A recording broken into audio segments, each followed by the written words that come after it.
সকাল আজি মই কেইটামান সাহসৰ কথা ক'ম। তাতে যদি কোনোবা বয়া পা মোৰ কোনো মতলব নাই।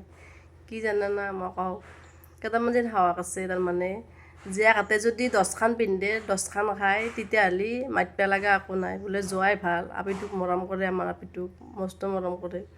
কিন্তু যদি বৈৰাক এটা এখন লৈছি বা পিন্ধছি, তহঁতে কিয় জ্বলি পৰি মৰা মানে দেখিব নোৱাৰা। তহঁতে বৈৰাকৰ দৰে তহঁতেও চেংৰা হ'ব খোজা কিয়? বৈৰাকে যি পিন্ধে তও কিয় সেই পিন্ধিব ইচ্ছা কৰা?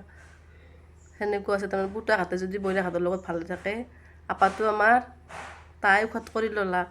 আৰু যদি যোৱাকে যদি জীয়েকক মৰম কৰে, আমাৰ যোৱাই মস্ত ভাল, আমাৰ আপিটোক মস্ত মৰম কৰে। এনেকুৱা কেইটামান সাহস আছে আমাৰ ইয়াতে। আৰু কি চিন্তা কৰে জানানা ৰাইজ, কিবাকে আপাটোৰ লগত জত লাগে কেনে কথা অলপ ক'ব পাৰিলি, তাইক কিবাকে গালি এটা খুৱাব পাৰিলি, সেইটো কথা মানে ভাবি থাকে। আহাৰ লগে লগে পুতেকক কি জত লগাব, কি ক'ব, সেইটো কথা চিন্তা কৰি থাকে। মুঠতে গালি খালি বা মাৰিলি আৰু ভাল পায় আৰু তেতিয়া ইয়াতে অন্তৰৰ মনগিলা শান্তি হয়।